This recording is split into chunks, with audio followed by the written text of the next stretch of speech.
Well, hello. In this series of videos as part of reading Homer, I'm going to start going through the Iliad, starting at book 1, and we'll probably try and do about 100 lines of this.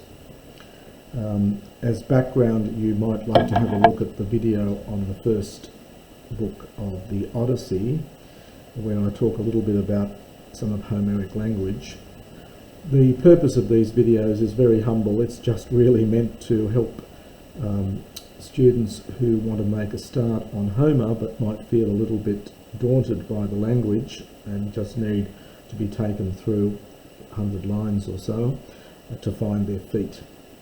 So nothing particularly deep or scholarly in this. I'm just going to translate the first sections of Iliad Book 1. Now, as with the Odyssey, Homer rather brilliantly begins with one word which captures the entire work in itself, and that's the word menis.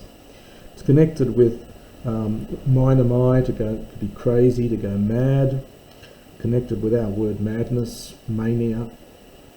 It means an anger, but it's almost an irrational anger. It's an extreme rage.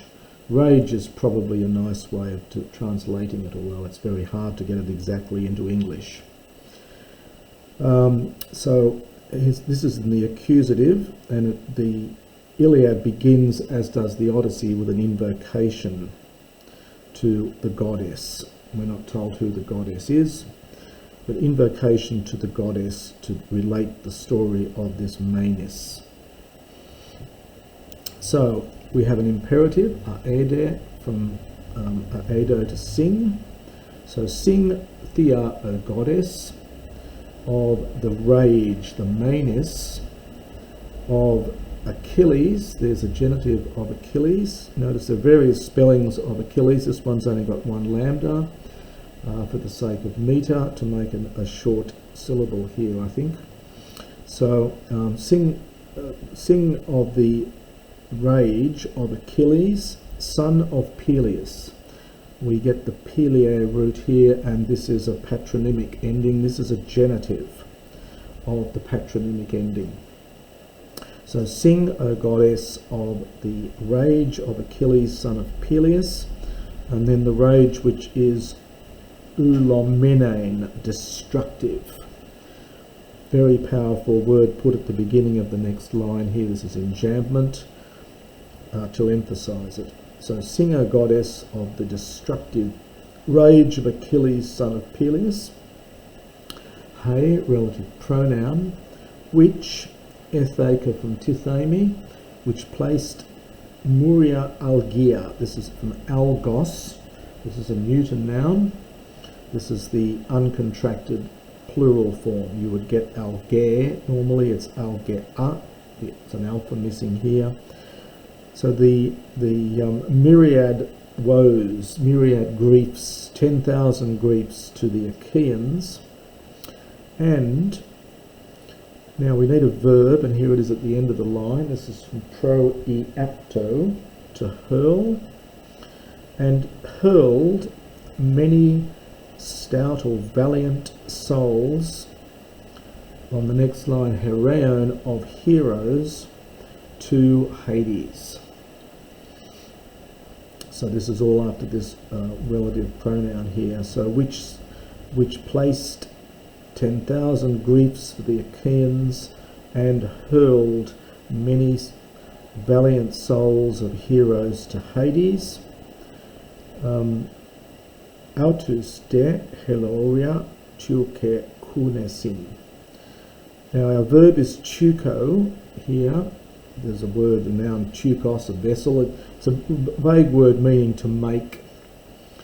And here that's just the basic meaning here, placed or made. And it made them, understand, to be heloria. This is the word for prey, P-R-E-Y. You can see that root hell there, of taking, something which is taken, something which animals take, is prey. and so made them to be the prey for kunesin, dative plural for dogs, and for all the birds. And this wonderful phrase here, dios de etelee te boule, and the will of Zeus, imperfect passive, was being accomplished, and the will of Zeus was being accomplished. Ex who, there's debate about precisely what this means here. Many people, I take it with aede. Some scholars disagree, but the idea is to sing from the time when, and certainly this is probably from ex chronou who. So from the time when, indeed, ta prota is adverbial at first, and the subject's on the next line. Atreides, the son of Atreus, we get the patronymic ending there, the son of Atreus, and of course this is Agamemnon, who is Anaxandron, lord of men, and Dios Achilles, divine Achilles, glorious Achilles. Now our main verb is up here, diastertan, which is in the dual form. It's a dual from diahistemi. It means to separate or to part company. So from the time then when first the son of Atreus, lord of men, and glorious Achilles parted company, Aristanti is a dual aorist participle from eristo, having quarrelled, the two of them having quarrelled. So from the time when son of Atreus, lord of men, and glorious Achilles having quarrelled, the two of them having quarrelled, they first parted company. Lovely beginning to the Iliad. Now, next section we begin with quite a nice little trope here. We've got a rhetorical question. So, who was it then among the gods, Theon, who sun I aiken, something like brought them together, eridi in strife, and this is a dual. It would be, it's just like autos, but it's in the dual. So which of the gods brought the two of them together in strife, and the infinitive is almost epexegetic here, so as to fight, so as to quarrel. So that's our rhetorical question. Which god was it that caused the grief? And immediately the answer is letus kai dios huios. This is a genitive from leto. So it was the son of Zeus and Leto. Hogar, for he, Koliothes, having become angry, Basilei, dative with the king, he orse, from ornumi, he stirred up, he sent forth a kakain nuson. This is nosos in later Greek. This is just another form, a lengthened form. Nosos is a disease, and it's feminine, so it's got kakain. So he stirred up an evil disease, anastraton, up and down the army. And the laoi, the people, olekonto, is a kind of iterative verb here from oleko. It's imperfect, they were perishing. So it's in the middle. So the people, the host, were perishing because, now hunica for hoti, as often in Homer and in Greek tragedy as well, you'll often see hunica for henica for hoti. So because the son of Atreus, this is Agamemnon, he's not been named at this point, the son of Agamemnon, the son of Atreus, i.e. Agamemnon, had dishonoured, from Artimazdo, had dishonoured the Chrysi, the Atereta, the seer. It's connected with the verb of praying, Ara-amai. This is the one who prays to the god, so he's the seer. So the son of Atreus, because the son of Atreus had dishonoured the seer Chrysi, For he came, epi, to the swift ships, thoas neas, Achaean of the Achaeans, and we get a future participle from luamai. So remember, luamai in the middle is to ransom. So this is with the intention of ransoming his thugator, his daughter, te, so with that one, and bringing boundless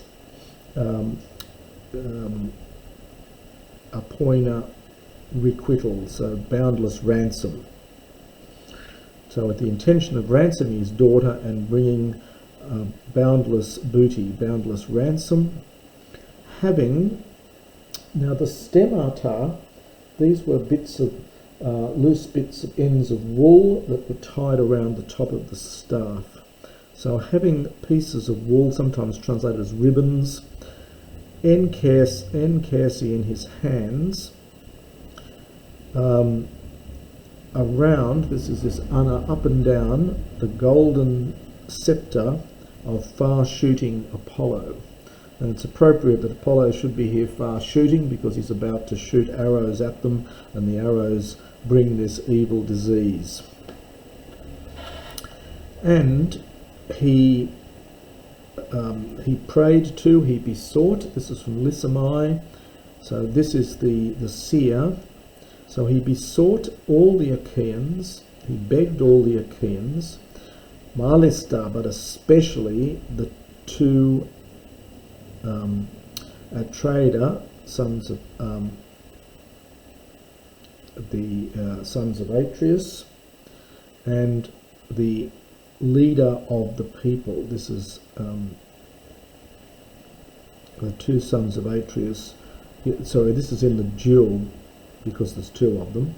So the two sons of Atreus, leaders of the people in the dual form. You see Cosmio, to arrange or organise, so organisers of the people.